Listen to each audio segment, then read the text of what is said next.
Hello friends, कैसे हैं आप सब। उम्मीद है आप सब मस्त होंगे। तो आप लोग बहुत दिनों से कह रहे थे सर कि केमिस्ट्री के भी इम्पोर्टेंट क्वेश्चन करवा दीजिए। तो बीएससी फर्स्ट ईयर रसायन विज्ञान के बहुत ही ज़्यादा महत्वपूर्ण वेरी इंपॉर्टेंट क्वेश्चंस लेके आए हैं, साथ में उनके आंसर भी हैं और आपको बढ़िया विधिवत समझाएंगे एक एक क्वेश्चन को।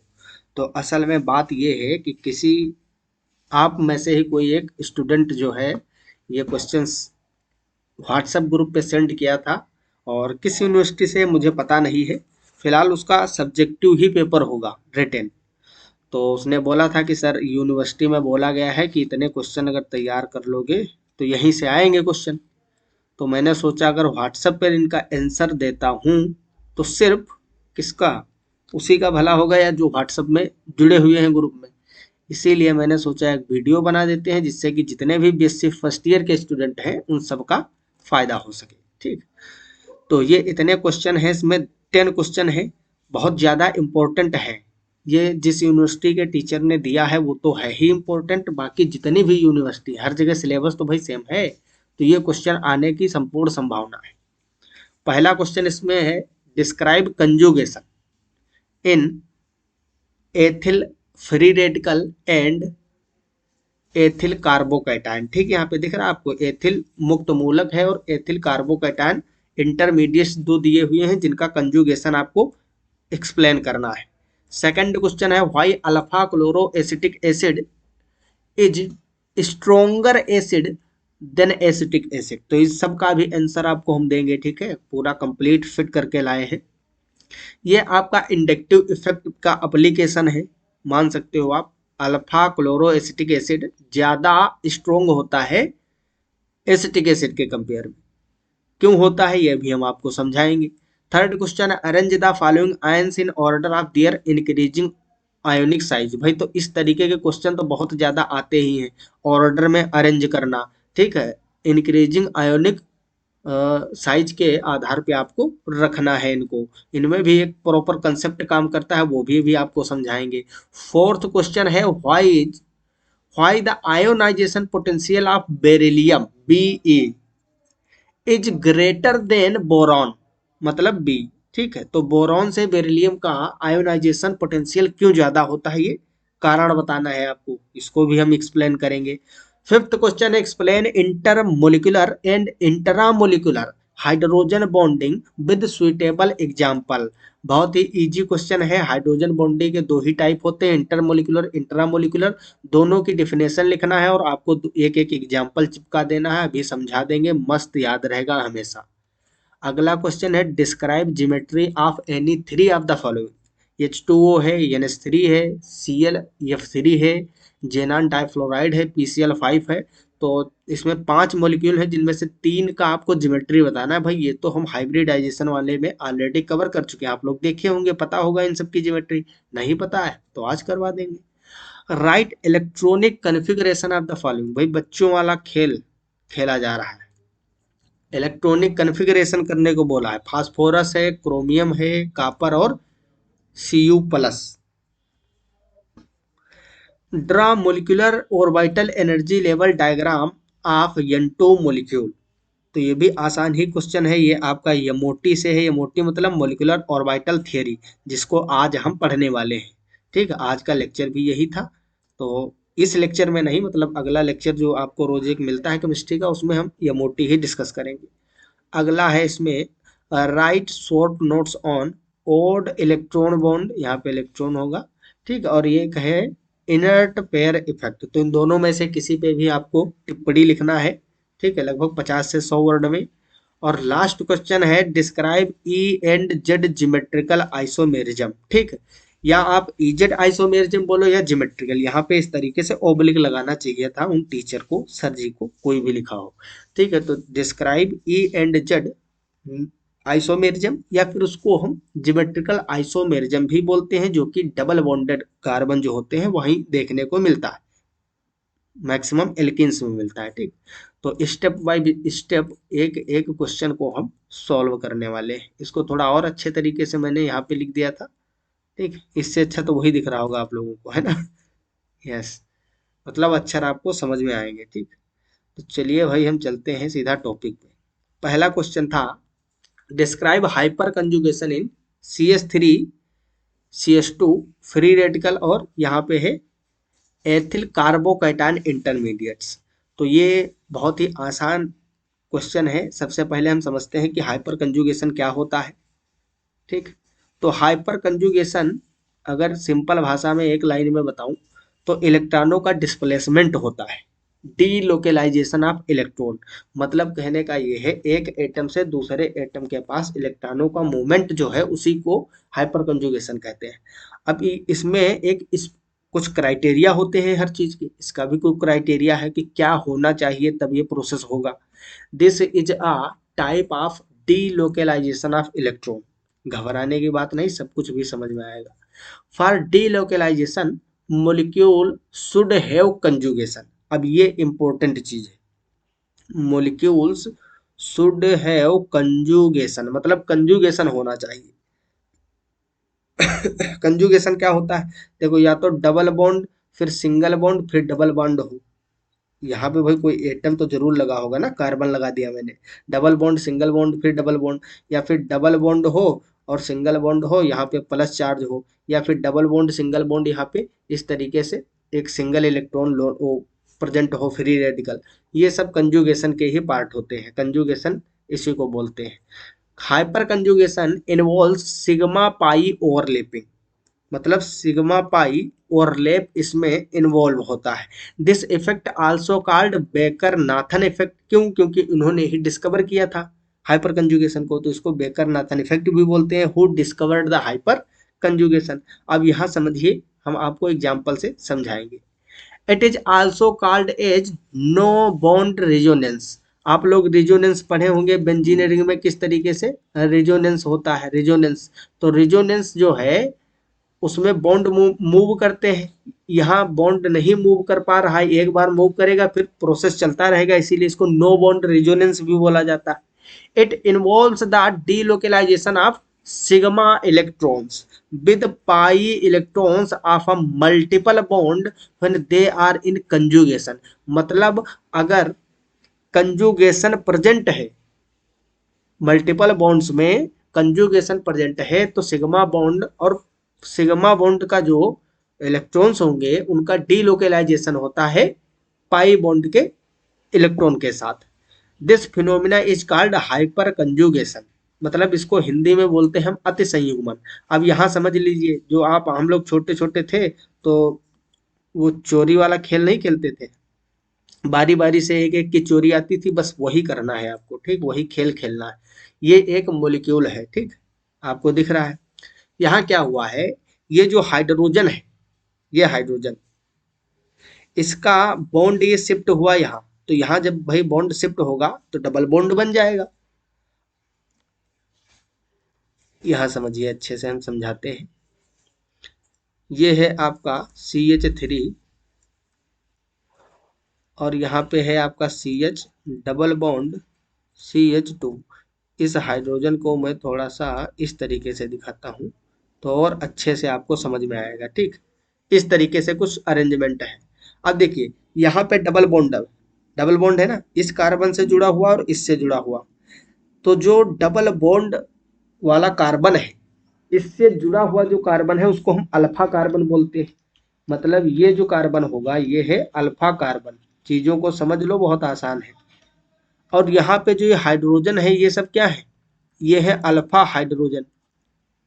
ये वाला कार्बन है अल्फा कार्बन। क्यों, कैसे ढूंढोगे आप अल्फा कार्बन?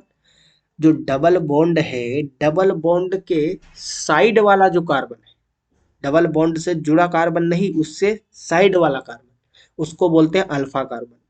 और उस पे लगे हाइड्रोजन जो होते हैं तीनों है अल्फा हाइड्रोजन। अब होगा क्या, अब यहाँ पे डीलोकेलाइजेशन होगा इलेक्ट्रॉन्स का। मतलब ये वाला हाइड्रोजन का बॉन्ड यहाँ पे शिफ्ट करेगा तो यहाँ डबल बॉन्ड बन जाएगा। अब मान लो कि यहाँ पे डबल बॉन्ड बन जाए तो इस कार्बन के पास कितने बॉन्ड हो जाएंगे, 1 2 3 4, तो पहले से ही है। एक और शिफ्ट हुआ 5 हो जाएंगे। मतलब जब इसके पास 5 तो रह नहीं सकते भाई, कार्बन की मैक्सिमम वैलेंसी 4 तक ही जा सकती है। तो क्या होगा, जब ये बॉन्ड यहाँ शिफ्ट होगा तो ये वाला बॉन्ड यहाँ शिफ्ट हो जाएगा। समझ में आई बात? क्यों? क्योंकि 5 बॉन्ड तो बन नहीं सकते, तो इसके पास 4 ही रखना है। तो इस तरीके से क्या होगा यहाँ पे, एक हाइड्रोजन के बॉन्ड के इलेक्ट्रॉन तो भाई चले गए इसके पास, तो ये तो इसके पास प्लस चार्ज आ गया, ये सेपरेट हो गया। अब यहाँ पे डबल बॉन्ड बन गया, एक हाइड्रोजन इससे जुड़ा है। अब यहाँ डबल जो था वो सिंगल हो गया, क्योंकि ये बॉन्ड यहाँ शिफ्ट हो गया। क्यों? क्योंकि 5 बॉन्ड भाई बन नहीं सकते। यहाँ पे आ गया माइनस चार्ज, क्योंकि जब इलेक्ट्रॉन किसी एटम पे जाते हैं तो उस पर नेगेटिव चार्ज आता है। और यहाँ इस पे पॉजिटिव क्यों आया? क्योंकि इसके इलेक्ट्रॉन छीन लिए गए, ये यहाँ ट्रांसफर हो गए। ठीक, तो इस तरीके से प्रोसेस हुआ। अब यही प्रोसेस इस वाले हाइड्रोजन के साथ होगा एक बार, फिर इस वाले के साथ। मतलब जितने भी अल्फा हाइड्रोजन है उन सबके साथ यही प्रोसेस एक एक बार होगा। मतलब चोरी सबकी आएगी, बारी बारी से आएगी। समझे? तो यहाँ पे देखिए, एक बार ये प्रोसेस हुआ है, तब ये हाइड्रोजन अलग हो गया है। दोबारा इस वाले इलेक्ट्रॉन, इस वाले हाइड्रोजन के जो बॉन्ड था उसके इलेक्ट्रॉन डीलोकेलाइज हुए हैं। थर्ड प्रोसेस में इस वाले हाइड्रोजन के हुए। तो बारी बारी से 1 2 3, मतलब तीनों अल्फा हाइड्रोजन जो है उनके इलेक्ट्रॉन का डीलोकेलाइजेशन हो गया है। इसी को बोलते हैं हाइपर कंजुगेशन। क्या बोलते हैं? Hyper conjugation. अब बात यह है कि जो हमारा क्वेश्चन था, उसमें क्वेश्चन में क्या पूछा गया था? उसमें एथिल पूछा गया था, एथिल मुक्त मूलक, ये एथिल फ्री रेडिकल और एथिल कार्बोकैटायन।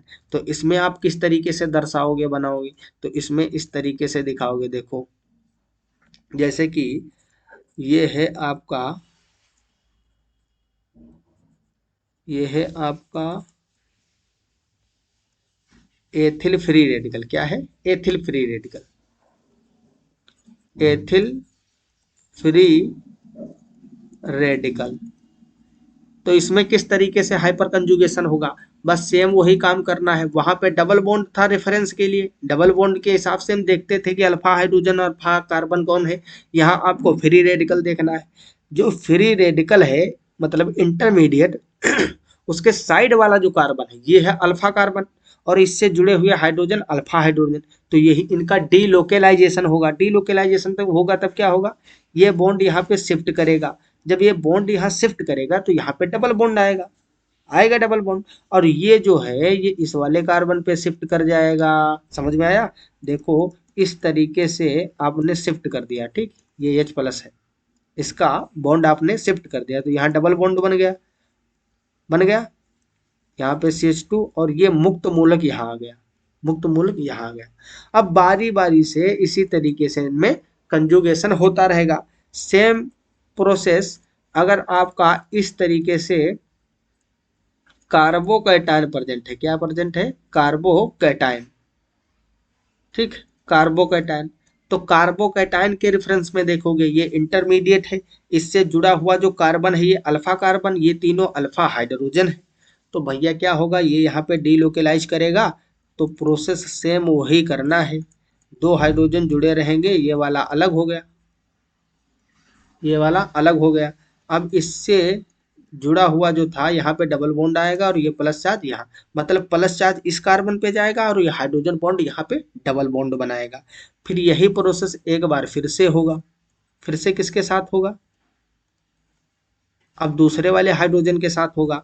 तब आपका पहला वाला जुड़ा रहेगा और लास्ट वाला, और ये वाला अलग हो जाएगा।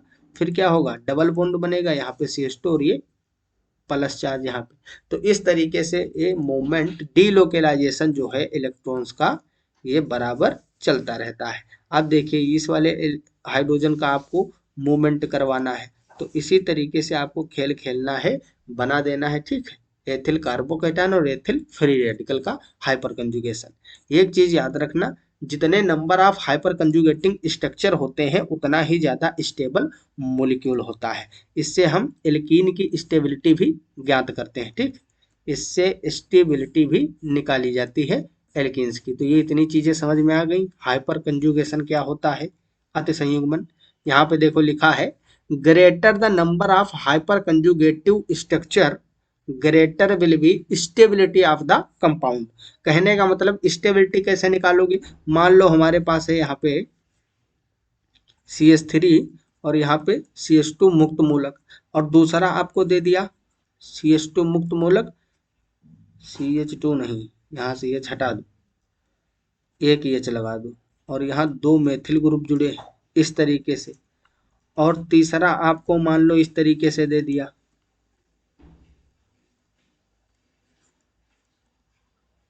तीन फ्री रेडिकल आपको दे दिए मुक्त मूलक। अब इनमें से पूछा कि कौन ज्यादा स्टेबल है, तो कैसे बनाओगे?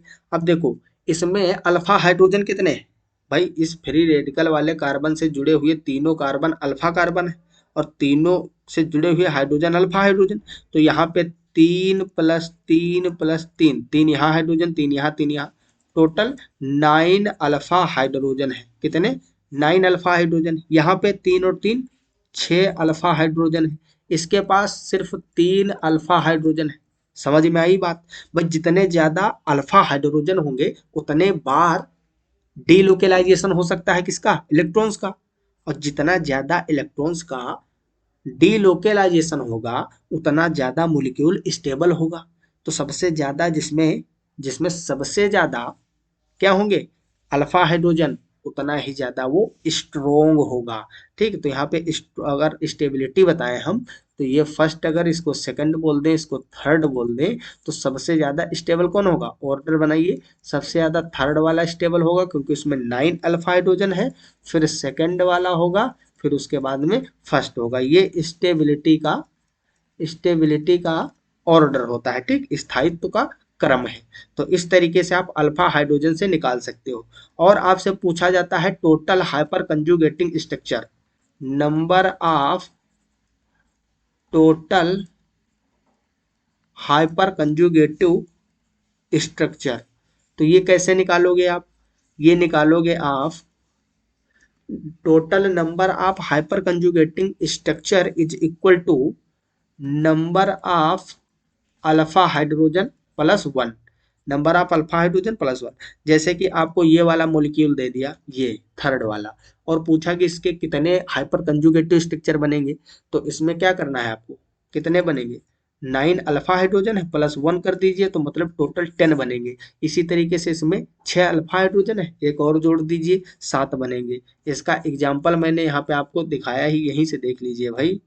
देखो इसमें, इस मॉलिक्यूल में कितने अल्फा हाइड्रोजन है? 1 2 3। इसके स्ट्रक्चर कितने बने? 1 2 3 और ये 4। तो 3 अल्फा हाइड्रोजन है, स्ट्रक्चर बने 4। तो सीधा आपको जितने अल्फा हाइड्रोजन है उसमें एक जोड़ देना है। तो ये क्वेश्चन आई होप आपको मस्त समझ में आया होगा। अब हम बात करते हैं सेकंड क्वेश्चन की। Why alpha chloro acetic acid is stronger acid than acetic acid? अब इसमें कुछ लोग तो भाई यही नहीं जानते होंगे कि ये अल्फा क्लोरो एसिटिक एसिड क्या होता है। डोंट वरी, सब कुछ समझाएंगे, मस्त समझाएंगे। ठीक है, तो ये होता क्यों है? पहली बात तो ये ड्यू टू इंडक्टिव इफेक्ट। इसमें इंडक्टिव इफेक्ट लगता है इसीलिए जो अल्फा क्लोरो एसिटिक एसिड है वो सिंपल एसिटिक एसिड से ज़्यादा स्ट्रोंगर होता है। तो थोड़ा सा इसको समझ लेते हैं, फिर अभी एग्जाम्पल से समझाएंगे तो आपको चीज़ें समझ में आएंगी। Displacement of electron along a chain of atoms due to the presence of a polar bond is known as inductive effect.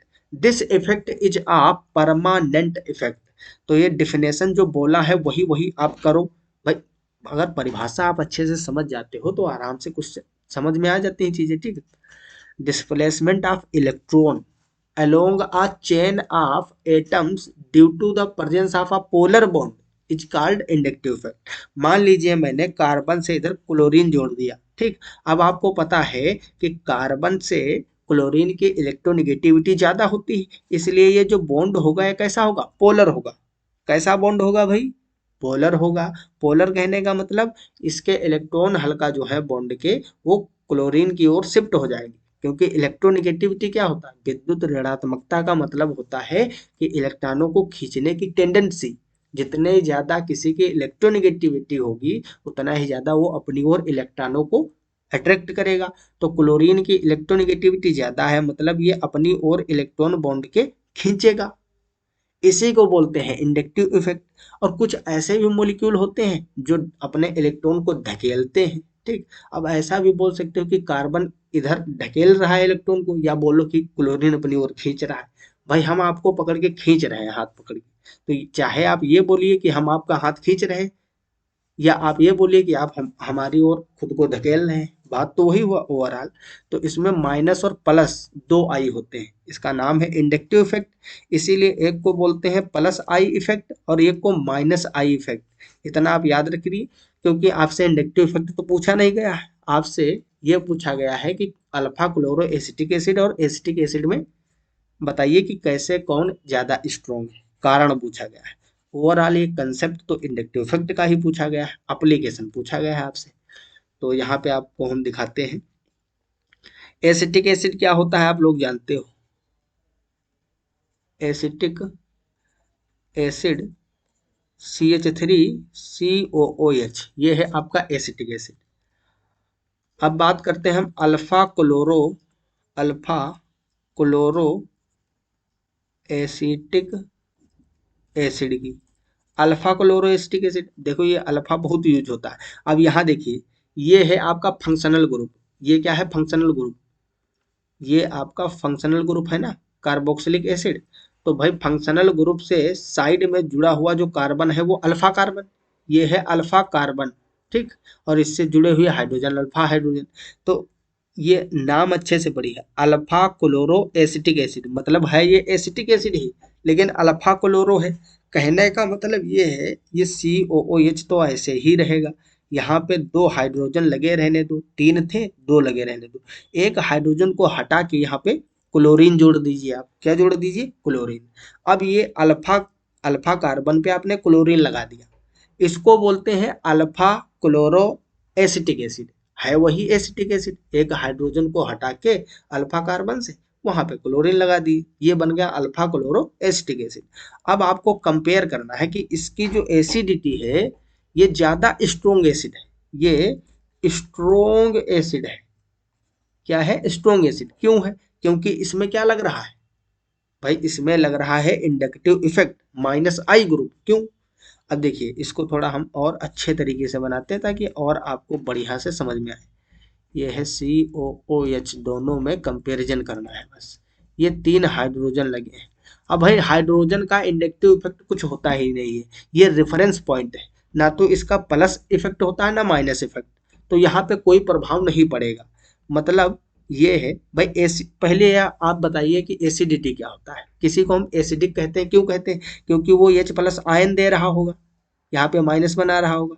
तो जो जितना जल्दी H+ आयन देगा वो उतना ही ज्यादा स्ट्रॉन्ग एसिड होगा।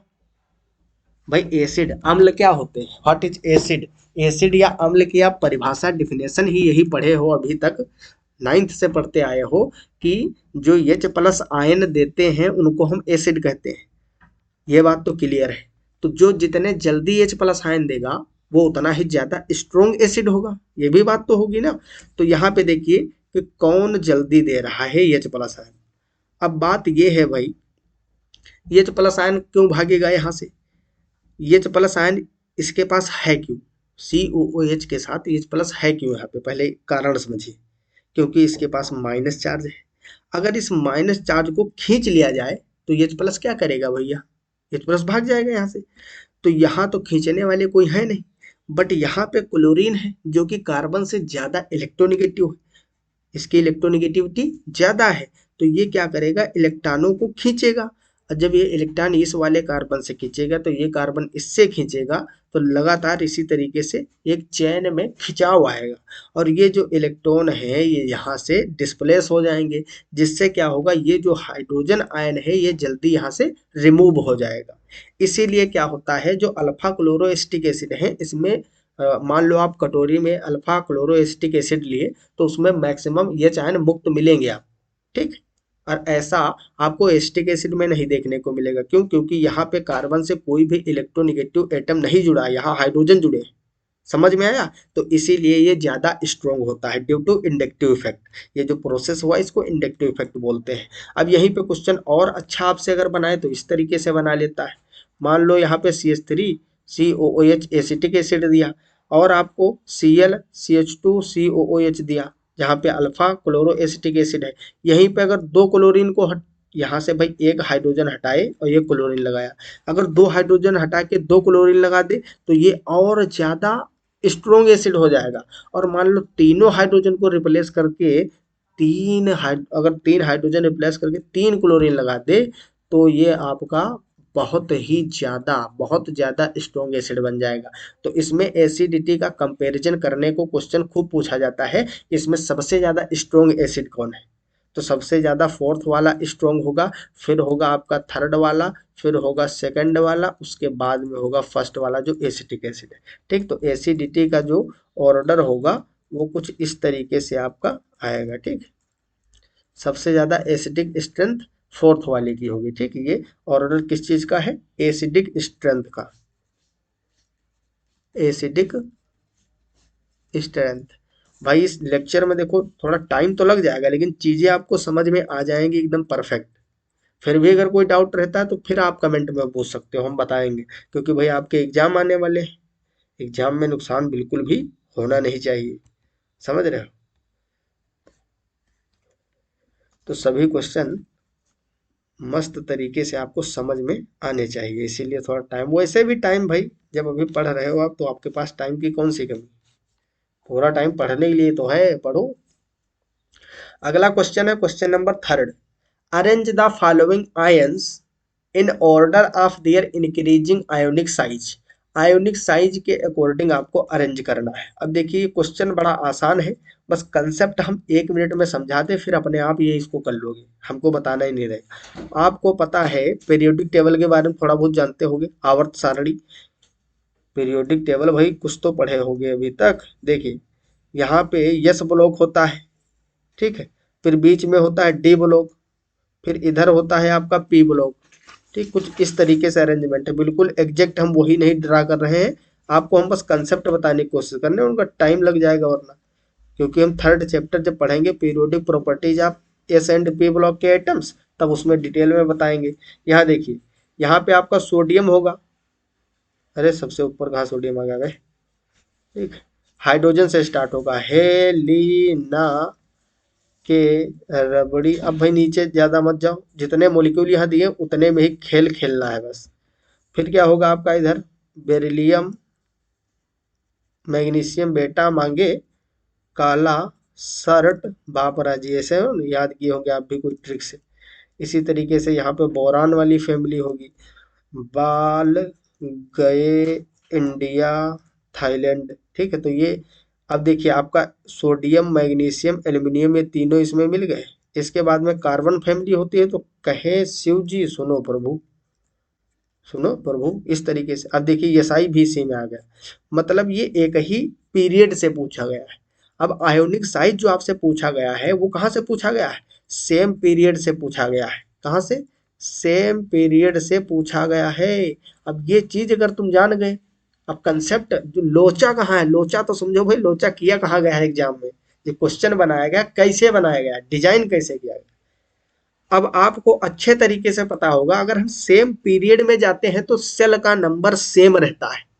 भाई सेम पीरियड में सेल का नंबर सेम रहता है, मतलब अगर सोडियम, ये सोडियम है, सोडियम के चारों ओर अगर दो सेल हैं तो सोडियम के जिस पीरियड में सोडियम है उसी में मैग्नीशियम है, तो मैग्नीशियम के चारों ओर भी दो ही सेल होंगी, दोनों के चारों ओर सेल का नंबर सेम रहेगा क्योंकि पीरियड सेम है। ये कंसेप्ट आपने कभी ना कभी पढ़ा होगा, नहीं पढ़ा तो आज से याद रख लीजिए, क्या दिक्कत है, जब जागो तभी सवेरा। समझ में आया, तो ये चीज आपको समझ में आनी चाहिए। अब देखिए सोडियम प्लस, मैग्नीशियम 2+, एल्यूमिनियम 3+, और Si 4+, ये चार एटम दिए हुए हैं आपको आयोनिक स्पीशीज, जिसमें से बताना है सबसे ज्यादा आयोनिक साइज किसका है, फिर उससे कम, फिर उससे कम, एक ऑर्डर बनाना है। अब ये क्वेश्चन इतना माना हुआ है कि आप किसी भी कंपटीशन का एग्जाम दें, बीएससी का दें, यूपीएससी का दें, अगर केमिस्ट्री उसमें पूछा जाएगा तो ये क्वेश्चन हमेशा मिलता जरूर, अगर इनऑर्गेनिक केमिस्ट्री सिलेबस में है तो ये क्वेश्चन जरूर मिलेगा, कोई भी एग्जाम नहीं छूटता है, क्योंकि इसके पीछे का कंसेप्ट ही समझना रहता है और बहुत आसान है, अब आप समझ जाओगे। अब सबका इलेक्ट्रॉन, भाई ये तो जानते ही होगे किसमें कितने इलेक्ट्रॉन्स होते हैं, या नहीं जानते, इसमें 11 है, इसमें 12, भाई सेम पीरियड में जाते हो तो एक एक बढ़ाते जाओ, 11 12, इसका 13, इसका 14, मतलब 11 12 13 14, ये है एटॉमिक नंबर। अब आप ये मान लीजिए भाई कोई भी एटम है, मान लो ये सोडियम है, तो इसके बीच में सेंटर में प्रोटॉन्स होते हैं और बाहर इलेक्ट्रॉन होंगे, होंगे ना इलेक्ट्रॉन इस तरीके से। अब ये समझिए जितने बाहर इलेक्ट्रॉन होते हैं उतने ही अंदर प्रोटॉन होते हैं, क्योंकि एक प्रोटॉन पे जितना प्लस चार्ज होता है उतना ही एक इलेक्ट्रॉन पे माइनस चार्ज होता है। तो हर एक इलेक्ट्रॉन को पकड़ के रखने के लिए प्रोटॉन जिम्मेदार होते हैं। तो अगर बाहर 11 इलेक्ट्रॉन है तो अंदर 11 प्रोटॉन प्रेजेंट होते हैं ना। यस। अब देखिए यहाँ पे, अब जो लोचा है मैंने वो समझिए।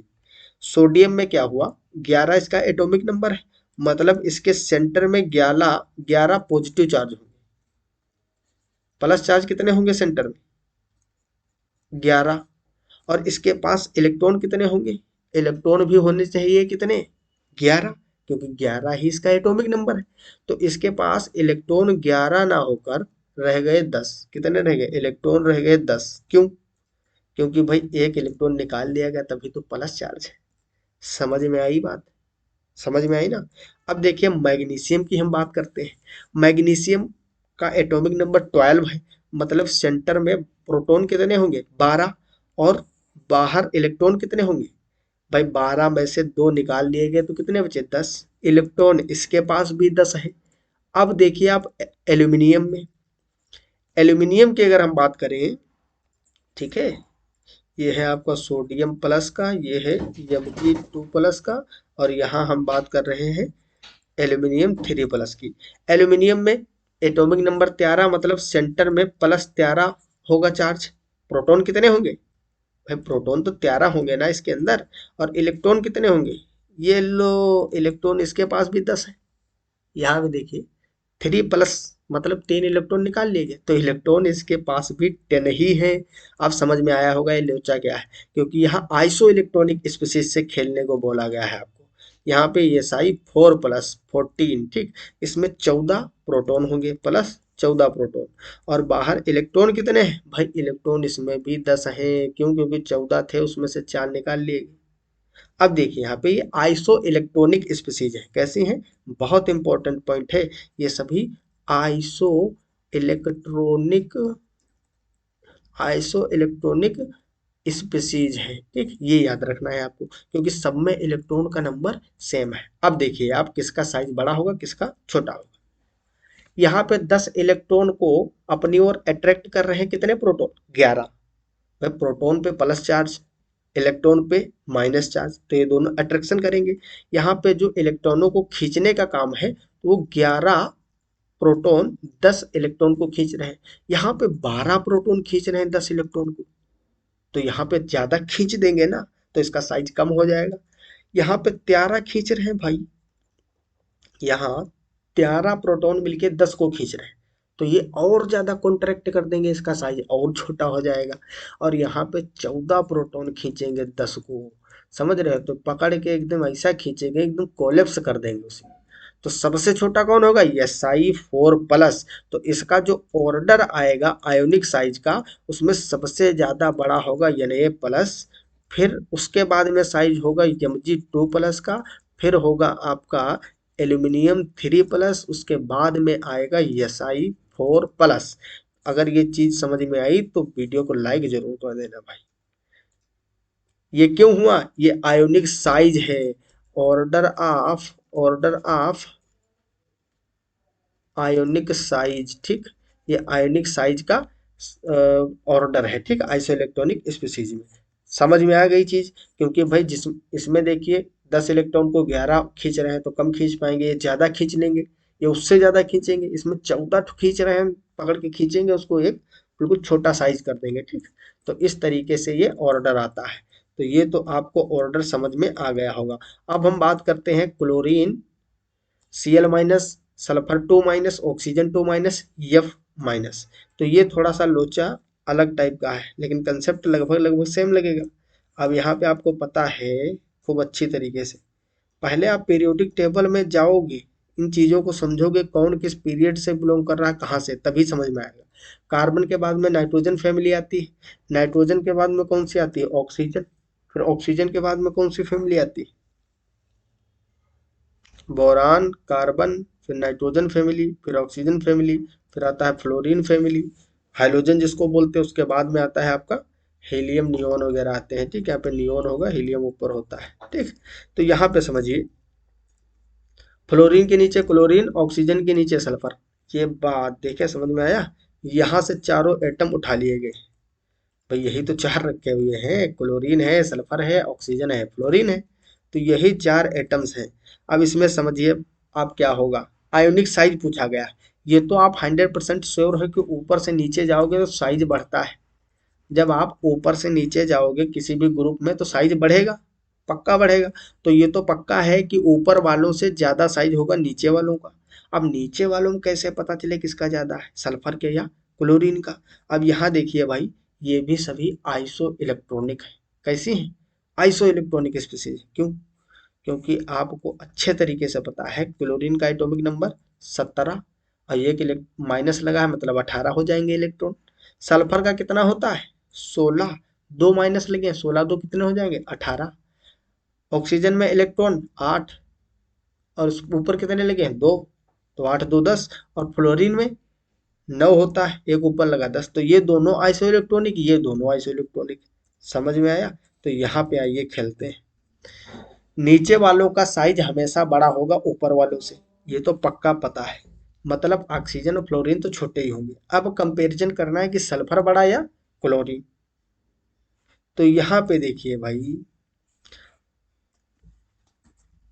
क्लोरीन माइनस, इसमें कितने इलेक्ट्रॉन है, 18, 18 इलेक्ट्रॉन। और सल्फर 2 माइनस, इसमें भी कितने हैं, 18 इलेक्ट्रॉन। अब ये आइसो इलेक्ट्रॉनिक है। कैसी है, आइसो इलेक्ट्रॉनिक। और सेम पीरियड में है। जैसे ये चारों पीरियड में थे सेम, उसी तरीके से ये भी पीरियड में है। अब आपको पता है, जब आप इधर से इधर जा रहे थे तो साइज घटता जा रहा था। सबसे बड़ा सोडियम का साइज था, फिर मैग्नीशियम, फिर एल्यूमिनियम, फिर इसका। तो इधर जाओगे तो घटेगा ना। तो यहाँ पे सल्फर का, सल्फर 2 माइनस का साइज बड़ा होगा, और छोटा किसका होगा, Cl माइनस का। और सेम प्रोसेस ऊपर भी होगा, क्योंकि ऑक्सीजन में कितने इलेक्ट्रॉन हैं, ऑक्सीजन 2 माइनस है, 8 होते ही है, 2 माइनस लगा 10 इलेक्ट्रॉन। और ऐसे ही फ्लोरीन में भी कितने होंगे, 10 इलेक्ट्रॉन। तो भाई इधर जाओगे, जब इधर जाओगे तो साइज घटेगा। जब सेम पीरियड में इधर जाओगे साइज घटेगा, तो ऑक्सीजन का ज्यादा होगा। भाई ऑक्सीजन का क्या होगा, ज्यादा होगा। तो ऑक्सीजन माइनस जो है 2 माइनस, इसका ज्यादा होगा किससे, फ्लोरीन माइनस से। तो ये पूरा आपका ऑर्डर बनके तैयार हो जाएगा। तो अगर चीजें समझ में आई है तो भैया मस्त लाइक कर दीजिए वीडियो को एक बार। देखिए यहाँ पे क्या ऑर्डर बनेगा आपका, सबसे ज्यादा होगा साइज सल्फर 2 माइनस का, फिर होगा क्लोरीन माइनस, फिर आएगा आपका ऑक्सीजन 2 माइनस, फिर आएगा फ्लोरीन माइनस। ठीक, तो ये ऑर्डर हो जाएगा। ये क्वेश्चन आपके पूछा गया है, और कंसेप्ट बड़ा मस्त है और बहुत ही इंपॉर्टेंट भी है। चलिए अगला क्वेश्चन है, अगला क्वेश्चन, क्वेश्चन नंबर 4 पूछा गया है आपसे। Why the ionization potential of beryllium is greater then boron. भाई बेरिलियम जो होता है, इसका आयोनाइजेशन पोटेंशियल बोरॉन से क्यों ज्यादा होता है, एक कारण बताता है। The first ionisation energy of beryllium is greater than that of boron. क्यों, बिकॉज बी ई जो बेरिलियम है, has fully filled 2s orbital which is a stable state. तो कारण यही है कि जो बेरिलियम होता है, इसका आयोनाइजेशन पोटेंशियल इसलिए ज्यादा है क्योंकि इसमें जो 2s इलेक्ट्रॉन है वो फुली फिल्ड होते हैं। क्या होते हैं, फुली फिल्ड होते हैं, कंप्लीटली भरे हुए होते हैं। इसीलिए ये इसका जो आयोनाइजेशन पोटेंशियल है वो ज्यादा होता है। अब भाई इसके हमारे अलावा जो यूट्यूब पे पढ़ाते हैं लोग, वो इतना आंसर आपको बता के छोड़ देंगे, समझ में आए आपको या ना आए। लेकिन हम इसके अंदर तक जाएंगे ताकि आपको चीजें तो समझ में आए कि लोचा क्या है। अब देखो, आप जानते हो बेरिलियम जो होता है, इसका एटॉमिक नंबर होता है 4। एटॉमिक जब इलेक्ट्रॉनिक कन्फिग्रेशन करोगे तो 1s2 और 2s2 इस तरीके से आएगा। बोरॉन का होता है 5, क्योंकि भाई जुड़वा भाई है ना, साइड साइड में रहते हैं। 1s2, 2s2, 2p1। अब इन दोनों का आउटर सेल, ये है इनकी लास्ट वाली सेल, ये लास्ट वाली सेल है, इनका ऑर्बिटल में इलेक्ट्रॉनिक कन्फिगरेशन देखिए। भाई बेरिलियम में 2s2 है लास्ट में, तो 2s2 मतलब इसमें दोनों इलेक्ट्रॉन भरे होंगे, ये 2s है सेल। और हम बात करें बोरॉन की, तो इसमें लास्ट इलेक्ट्रॉन आ रहा है किसमें, पी में। तो ये जो 2p होगा, पी में जानते हो 3 ऑर्बिटल होते हैं 2p, तो इसमें एक इलेक्ट्रॉन है। अब अच्छे तरीके से समझिए आयोनाइजेशन पोटेंशियल क्या होता है। आयोनाइजेशन पोटेंशियल, पहले ये तो पता होना चाहिए ना आयोनाइजेशन पोटेंशियल होता क्या है, तभी तो आगे बात समझ में आएगी।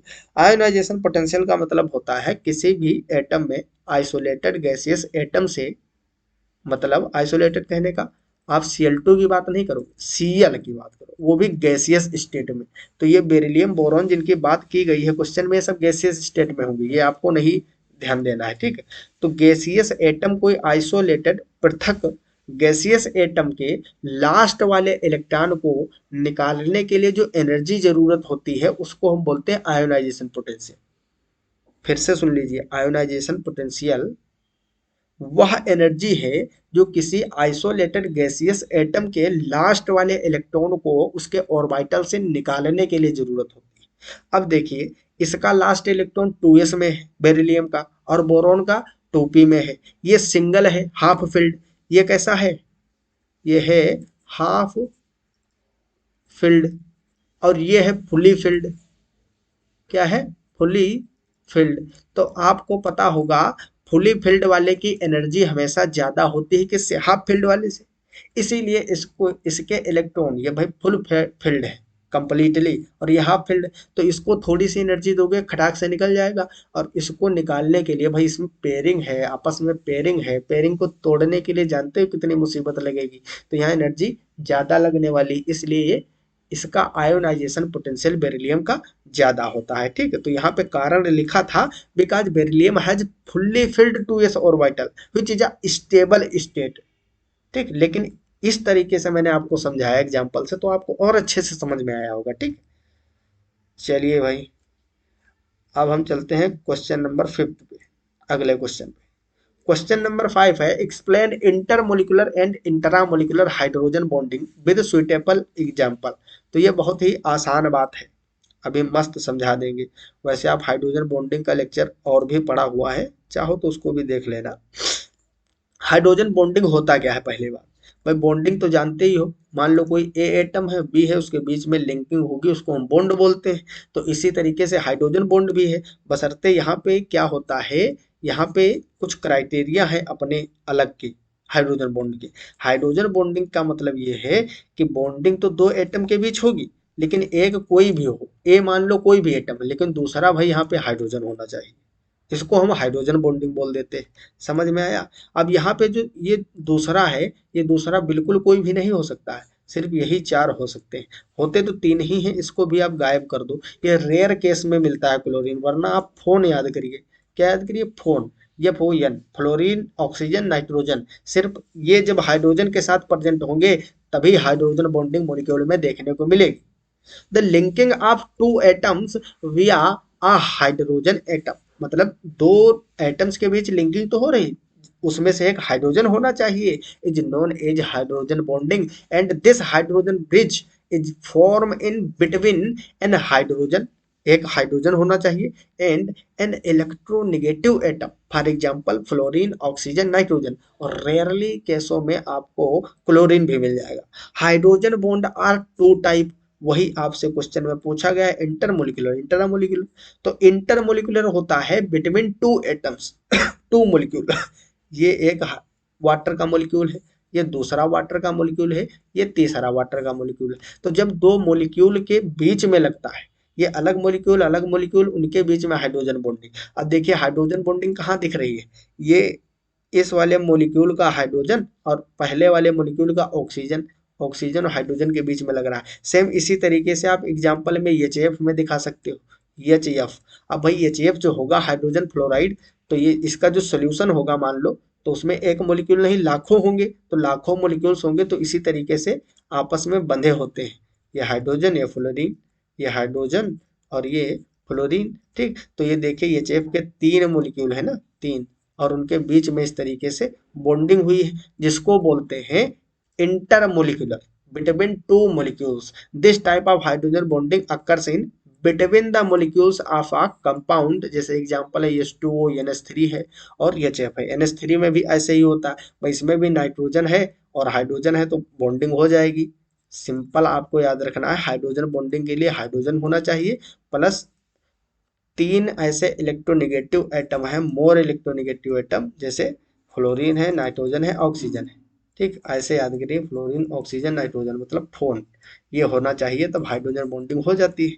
अब हम बात करते हैं इंटरा की। इंटरा मतलब with in the molecule, same molecule के अंदर एक ही मोलिक्यूल में हाइड्रोजन बॉन्डिंग हो जा रही है, दो मोलिक्यूल की जरूरत ही नहीं है।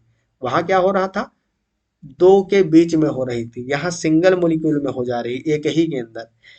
This type of hydrogen bonding occur atoms between atoms in same molecule और within the molecule, ठीक। तो यहाँ पे सैलिसिलिक एसिड दिखाया गया है आपको। वैसे सिंपली आप सैलिसिलिक एसिड जानते ही होंगे, ये सैलिसिलिक एसिड मतलब बेंजीन में एक एल्डिहाइड ग्रुप लगा दो CHO और एक ये H है, ठीक है, एक यहाँ पे OH ग्रुप लगा दो। अब देखिए इसमें हाइड्रोजन भी है, ऑक्सीजन भी है, तो यहाँ पे हाइड्रोजन बॉन्डिंग दिख गई, ठीक। तो इस तरीके से एक ही मोलिक्यूल के बीच हो सकती है हाइड्रोजन बॉन्डिंग। तो ये दो टाइप की हाइड्रोजन बॉन्डिंग, जो कि आसान क्वेश्चन है, आपको समझ में आ गया होगा। चलिए अब हम यहाँ पे बात करते हैं, describe geometry of any three of the following. अब ये भाई आप हाइड्रोजन बॉन्डिंग वाला जो हमने लेक्चर लिया है, hydrogen bonding, sorry hydrogen bonding, hybridisation, ठीक। हाइब्रिडाइजेशन, हाइब्रिडाइजेशन का जो कंसेप्ट बताया था मैंने, उसमें बहुत सारे जितने सिलेबस में आपके हैं सबका मैंने PO4 minus SO4 minus CO3 minus NH3 PO3, ठीक है, H2O, इसके अलावा xenon difluoride, xenon tetrafluoride, sulphur hexafluoride, PCl5, PCl3, NCl3, जितने भी मोलिक्यूल है, BF3, BaCl3, BCl2, सभी मोलिक्यूल्स की मैंने ज्योमेट्री वगैरह वहाँ करवा दी है, तो आप लोग वहाँ से देख लेना। फिर भी अगर देखना चाहते हो तो थोड़ा सिंपल से बता देता हूँ। H2O जो है वाटर का आपका इस तरीके से होती है, ठीक है, और इसमें 2 लोन पेयर प्रेजेंट होते हैं, ठीक, इस तरीके से। क्योंकि इसमें दो लोन पेयर है तो मतलब जेड की वैल्यू कैलकुलेट करोगे तो 2 + 2 = 4 आएगा, मतलब ये टेट्राहेड्रल होगा। कैसा होगा, टेट्राहेड्रल होगा। सेम इसी तरीके से आप, ये क्या है, 2 + 2, 2 बॉन्ड पेयर है और 2 लोन पेयर है, ठीक, वही दिखाया गया है यहाँ पे। अगर NH3 की बात करें हम, तो इसका मॉलिक्यूल जो बनाओगे आप, ज्योमेट्री इस तरीके से होगी, एक लोन पेयर होगा और 3 हाइड्रोजन होंगे। तो यहाँ भी जेड कितना आएगा, 3 बॉन्ड पेयर हो गए, एक लोन पेयर बराबर 4, तो ये भी कैसा होगा, 4 के लिए टेट्राहेड्रल होगा। कैसा होगा, टेट्राहेड्रल, ठीक। और आपको एक बता देता हूँ इसी में से कोई, मान लीजिए आप है PCl5, क्या है, PCl5 बनाओगे तो 3 तो इस तरीके से एक ही प्लेन में होंगे, 3 Cl एक ही प्लेन में होंगे इस तरीके से त्रिकोण बनाते हुए। एक Cl ऊपर से लगेगा प्लेन के, एक नीचे से लगेगा लगेगा ठीक। फिर यहाँ पे ये इस तरीके से पिरामिड बनाएंगे, क्या बनाएंगे, पिरामिड, इस तरीके से। समझ में आ रही है चीजें। तो ये जो PCl5 है, इसमें Z = क्या होगा, 5 बॉन्ड पेयर है, सिर्फ लोन पेयर तो है नहीं, तो 5 के लिए क्या होगा, trigonal bi pyramidal, trigonal bi pyramidal, ठीक। तो ये भी क्वेश्चन 3 ही करना था, फॉलोइंग में से 3 ही करना ना, 3 का, और बाकी आप सबका बना सकते हो। जेनान डाइफ्लोराइड का भी बना लेना, अपने आप आसान है। हाइब्रिडाइजेशन का अगर आप लेक्चर देखे होंगे तो कोई भी आपका डाउट रहा नहीं होगा, ठीक, जहां तक हमको समझ में आ रहा है, क्योंकि हम जो करवाते हैं उसमें डाउट रहता नहीं है, आप समझ लीजिए, ठीक। अब हम बात करते हैं right electronic configuration of the following. अब इनमें से इलेक्ट्रॉनिक कन्फिगरेशन करना भाई, इससे ज़्यादा आसान और कोई बात तो हो ही नहीं सकती। फास्फोरस, बस बात यह है कि आपको इनका एटॉमिक नंबर पता होना चाहिए, तो एटॉमिक नंबर हो सकता है एग्जाम में दे देते हैं साथ में, ठीक। इसका जो है एटॉमिक नंबर होता है 15। तो इसको करोगे, कैसे करोगे, 1s2, 2s2, 2p6, 3s2, कितने हो गए, 2 2 4, 6 4 10, 2 12 और 3 15, इस तरीके से आप करोगे, ठीक। इसी तरीके से आपका क्रोमियम का करना है तो क्रोमियम का होता है 24। क्रोमियम का क्या होता है, एटॉमिक नंबर होता है 24। ऐसे ही कापर का करोगे तो कापर का होता है 29। ठीक है, और कापर Cu प्लस का करना है तो इसमें क्या होगा, 29 है और ये हटा दिया गया तो एक इलेक्ट्रॉन कम हो जाएगा, टोटल 28 ही रह जाएंगे। ठीक, तो इनका आप इसी तरीके से इसी अरेंजमेंट में कर लेना। मैं मान के चलता हूँ कि आपको ये चीज़ें तो भाई आती ही होंगी, इलेक्ट्रॉनिक कन्फिग्रेशन तो पता ही होगा। चलिए अब हम बात करते हैं ओड इलेक्ट्रॉन बॉन्ड की। Odd electron bond, odd electron bond कहने का मतलब नाम ही बता रहा है ओड इलेक्ट्रॉन, मतलब कोई ऐसा मॉलिक्यूल जिसके बैलेंस इलेक्ट्रॉन ओड नंबर में हो, जैसे 5 हो या 7 हो या 3 हो, इस तरीके से। डिफिनेशन में आप लिखोगे an odd electron bond means there is an odd number of the electron in the overall molecule. पूरे मॉलिक्यूल की अगर बात करें तो उसमें टोटल ओड नंबर आने चाहिए कैलकुलेट करने पर। We can say that the molecule has unpaired electron, बिल्कुल करेक्ट बात। मान लीजिए अगर अनपेयर्ड इलेक्ट्रॉन, अनपेयर्ड का मतलब सिंगल इलेक्ट्रॉन, अगर किसी मॉलिक्यूल के पास सिंगल इलेक्ट्रॉन प्रेजेंट है तो पक्का उसमें टोटल इलेक्ट्रॉन ओड ही होंगे। क्यों, क्योंकि मान लीजिए आप उसके पास दो बॉन्ड बने हुए हैं तो दो बॉन्ड के कितने हो गए, 4 इलेक्ट्रॉन, और एक अनपेयर्ड है तो 5 नहीं हो जाएंगे।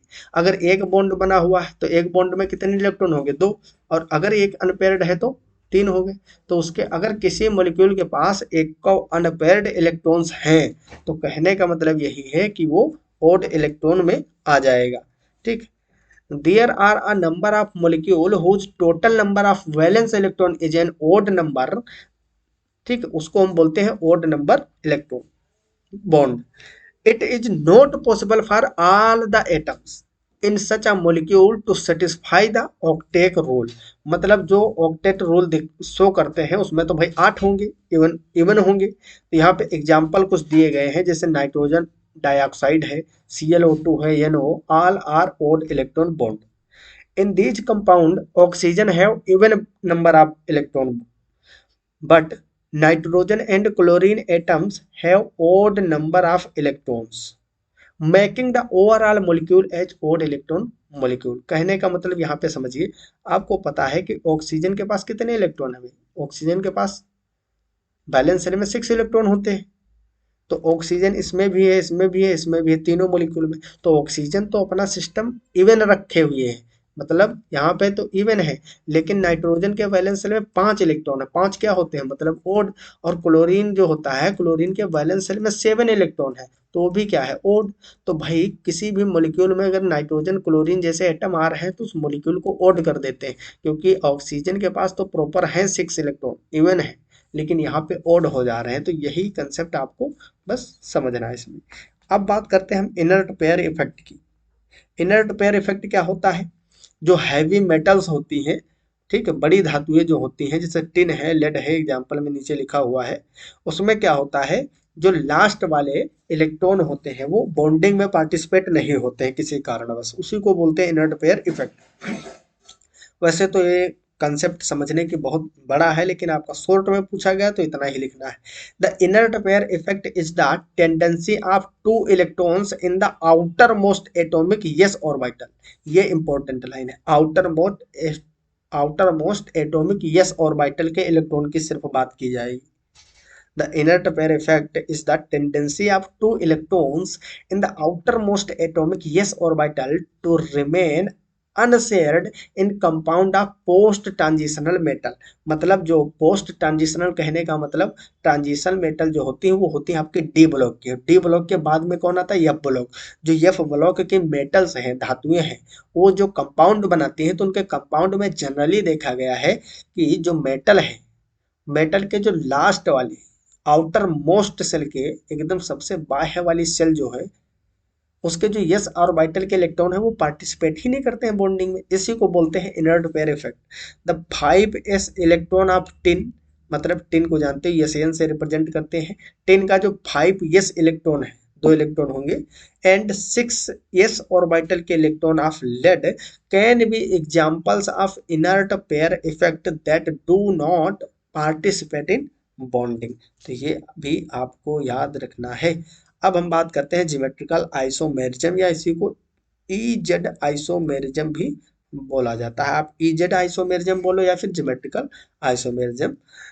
That is very important question, बहुत ही ज्यादा महत्वपूर्ण है, इससे क्वेश्चन खूब पूछे जाते हैं। ठीक है, एमसीक्यू भी आते हैं, लेकिन अभी तो यहाँ पे समझिए ये क्या होता है। जहां भी सी डबल बॉन्ड सी मिल जाए आपको, ठीक है, और इस कार्बन से जुड़े हुए अलग अलग प्रकार के एटम हो, मान लो यहाँ ए है, यहाँ पे बी है, अलग अलग एटम्स हैं जुड़े हुए, ठीक है, तो ये ज्योमेट्रिकल आइसोमेरिज्म जरूर दिखाएगा। क्योंकि जो डबल बॉन्ड होता है यहाँ पे रोटेशन नहीं हो पाता है। सिग्मा बॉन्ड बॉन्ड जो होता है, सिंगल बॉन्ड, कार्बन कार्बन के बीच में जो सिंगल बॉन्ड है ये आपस में रोटेट कर सकता है, ऐसे ऐसे घूम सकता है। लेकिन जो डबल बॉन्ड होता है इसमें रोटेशन नहीं हो पाता है। ठीक, यहाँ पे रोटेशन हिंडर्ड होता है। The rotation about a carbon carbon double bond is not free because strongly hindered और रिस्ट्रिक्टेड। तो ये लाइन बहुत इंपॉर्टेंट है। अगर 2 नंबर का क्वेश्चन ये है, इतना लिख दी, तो 1 नंबर यही मिल जाएगा। The rotation about a carbon-carbon double bond is not free because strongly hindered or restricted। तो ये डबल बॉन्ड का जो रोटेशन होता है ये restricted होता है। In other words, a pi bond prevents force rotation, sorry, free rotation of the carbon atoms of the double bond with respect to each other। मतलब यहाँ पे देखिए, ये जो डबल बॉन्ड है दोनों कार्बन के एक दूसरे के बीच में आपस में ये पाई बॉन्ड जो है रोटेट नहीं कर पाता है। सिग्मा बॉन्ड रोटेट कर जाता है, लेकिन डबल होगा तो नहीं रोटेट करेगा। Due to this hindered rotation, the relative position of two atoms or two groups attached to the carbon atoms of the double bond get fixed। कहने का मतलब यहाँ पे फिक्स पोजीशन होगी। अब देखिए ये दोनों मॉलिक्यूल सेम है, इनका फॉर्मूला लिखा जाए तो सेम होगा, क्योंकि यहाँ पे 2 कार्बोक्सिलिक ग्रुप हैं और यहाँ भी 2 कार्बोक्सिलिक ग्रुप लगे हुए हैं। दो दो कार्बोक्सिलिक ग्रुप लगे, 2 hydrogen 2 hydrogen, 2 carbon 2 carbon, same bonding सब कुछ है, बस पोजीशन अलग अलग है। अगर मान लो कि इसमें रोटेशन हो पाता तो ये कार्बोक्सिलिक ग्रुप नीचे आ जाता, भाई रोटेट करता ना तो कार्बोक्सिलिक ग्रुप नीचे आता, हाइड्रोजन ऊपर जाता, तो इसकी जो पोजीशन है इस वाले मॉलिक्यूल में सेम ऐसे ही हो जाती। तो ये अलग अलग फॉर्म में एग्जिस्ट नहीं करते। अगर ऐसा होता तो या तो सिर्फ मैलिक एसिड होता या फिर फ्यूमेरिक एसिड होता, कभी दो अलग अलग बन ही नहीं पाते। समझ में आया? तो या तो फ्यूमेरिक एसिड होता या मेलिक एसिड होता। इस तरीके से कई सारे ऐसे मॉलिक्यूल्स हैं जो बन ही नहीं पाते। तो यहाँ पे रिस्ट्रिक्टेड रोटेशन के कारण ये जो सिस फॉर्म है इस मॉलिक्यूल की, सिस कहने का मतलब जो एक जैसे मॉलिक्यूल एक साइड में हो, हाइड्रोजन हाइड्रोजन एक साइड, कार्बोक्सिलिक कार्बोक्सिलिक एक साइड, तो ये क्या है, ये है सिस फॉर्म। ठीक, ये जो सिस फॉर्म है इसी को हम ई भी बोलते हैं। क्या बोलते हैं? ई फॉर्म भी बोलते हैं, ई आइसोमेरिज्म, इसको जेड भी बोला जाता है। तो ये देखिए, ये है मैलिक एसिड और सब कुछ सेम है, बस खाली पोजीशन अलग है। यहाँ पे ट्रांस हो गया है, एंटी पोजीशन पे प्रेजेंट है। हाइड्रोजन भी अपोजिट, कार्बोक्सिलिक भी अपोजिट, फॉर्मूला बिल्कुल सेम है। समझ रहे? तो ये बन गया फ्लोमेरिक एसिड। तो यही होता है आपका ज्योमेट्रिकल आइसोमेरिज्म। यहाँ पे डबल बॉन्ड के अक्रॉस जो रोटेशन होता है वो फ्री नहीं होता है। As a result many substituted alkenes, कहने का मतलब एल्कीन में ही ज्यादातर डबल बॉन्ड वाले में मैनी सब्सटीट्यूटेड लिखा, मतलब एक से अधिक ग्रुप होने चाहिए उसमें अलग अलग। ये देखो हर कार्बन पे एक हाइड्रोजन एक कार्बोक्सिलिक है, ऐसा यहाँ देखिए इस मॉलिक्यूल में टोटल तो 2 हाइड्रोजन है, 2 कार्बोक्सिलिक भी है, लेकिन सेम कार्बन पे नहीं। अगर इसी कार्बन पे दोनों कार्बोक्सिलिक होते तो आप डिस्टिंग्विश ही नहीं कर पाते। इसलिए कार्बन जो है डबल बॉन्डेड कार्बन, उस पे दोनों एटम जो है या 3 एटम हो, कितने भी हो, 3 होंगे ही नहीं, क्योंकि डबल बॉन्डेड होना चाहिए तो 2 ही बैलेंस फ्री रहेंगी।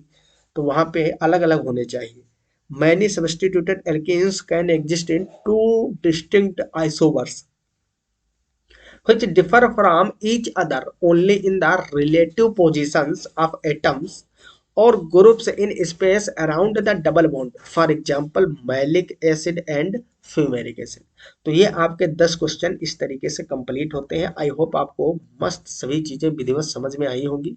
अगर कोनो डाउट है अभी भी तो आप लोग कमेंट बॉक्स में पूछ लेना, वहां पे आपको तुरंत रिप्लाई मिल जाता है आंसर, या फिर आप टेलीग्राम या व्हाट्सएप ग्रुप में पूछ सकते हो, या इस तरीके से और भी किसी स्टूडेंट को अगर इंपॉर्टेंट क्वेश्चन कॉलेज से मिले हो कि इन्हीं में से भाई तैयार कर लीजिए, आपको यहाँ से पूछा जाएगा, तो आप लोग सेंड कर देना, मैं उसके भी उत्तर आपको दे दूंगा, ठीक है, मस्त समझा दूंगा। तो फिर आप लोग मस्त पढ़ाई करिए, पेपर भी आ चुके हैं तुम्हारे। हम मिलते हैं अगले लेक्चर में अगले टॉपिक के साथ। तब तक के लिए okay bye, all the very best. जय हिंद, जय भारत, थैंक्स फॉर